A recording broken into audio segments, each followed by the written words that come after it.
Hello and welcome all to our horror cinema podcast. Today we're reviewing Dracula, the Prince of Darkness. This movie was not great. The movie basically plays out like a regular slasher movie from the 80s. Basically, this is a prototype for it, where you have a group of travelers who end up in the mountains and run into the horror monster or whatever, or the slasher killer. The trouble is that in this movie you have a single character played by Barbara Shelley who tries to tell her family not to go to the castle. They don't listen. Then she tries to plead with them to leave. They don't listen because her brother-in-law is an egotist and a narcissist whom, like, there's nothing he does that is not narcissistic throughout this movie for the most part. And his wife isn't very bright. So that at the same time I find it really deliciously ironic that she's actually cheating on her husband with some guy called Horace Peabody, because when he asks her who that is, she's so evasive, and the way she answers makes it very clear she's still sleeping with him. And I know I should not think good for her, but I honestly hate Charles in this movie. He's probably my least favorite male protagonist or character in the Dracula movies, not counting the one girl's father in the one movie. Oh boy.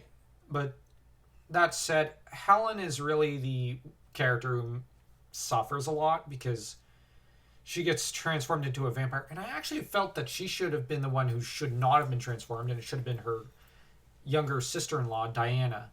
This movie just has confused morals, because the thing about this sort of horror movie is it's supposed to give a certain moral lesson. This movie teaches you that if you're promiscuous, you're insensitive, cruel, and you treat other people like pawns, you'll come out on top in life. Whereas if you're a good person, you'll suffer. It is so confused.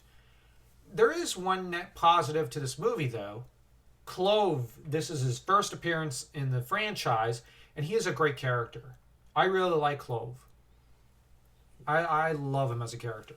He's so creepy and just so unique as a character. He's kind of what's missing in some ways from the novel. It's one of the few things I can say I like about the movies that they have that the novel does not. This is a movie where I would have preferred they kill off both male characters. Even Diana. Sometimes Diana, I'm like, okay, fine, keep her alive. Other times, like, vamp her. Yeah. Helen is the one that should have survived. Helen was the good character. I kind of think that they should have had Helen be the survivor with the aid of the one monk, because I like the monk. And although Helen's death makes it seem like Clove is brilliant, and he knew which one to be careful of. yeah, He took Helen out first because... well, second, because her husband. Yeah.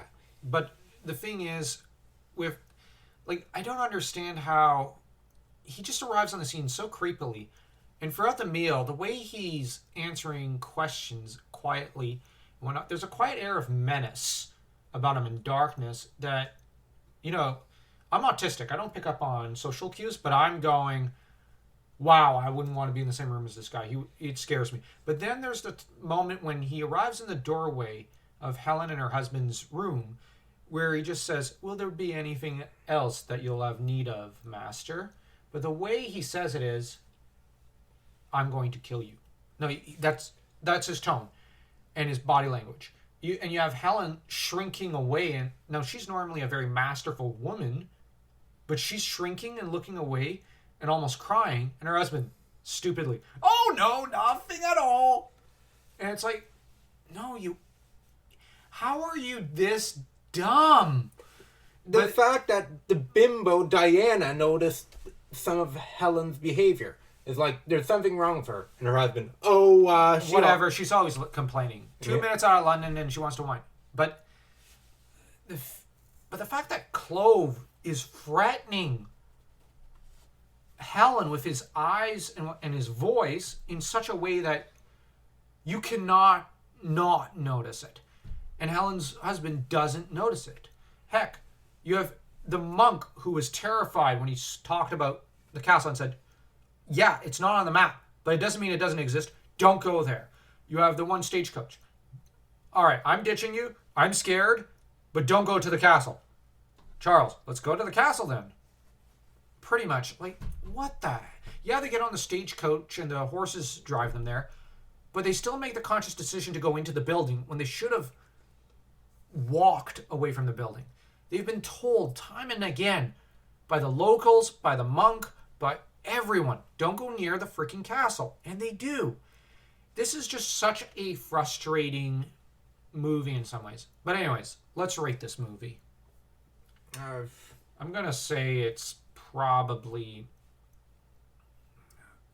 3/4 to a star. Like, I like Helen. I like Dracula. I like Clove. Actually, I'll say a 1 star. I like these characters. But everything else about the movie is a failure. 3/4. It's... Clove almost saves it. Clove and Helen save it. Almost save it. And... But thankfully, the next movie is the start of the Paul trilogy, which is a great movie. Oh, I love the Paul trilogy. Can't wait to get into it. Yes. So stay tuned for next time, and remember to smash that like and that subscribe button to stay tuned for that video.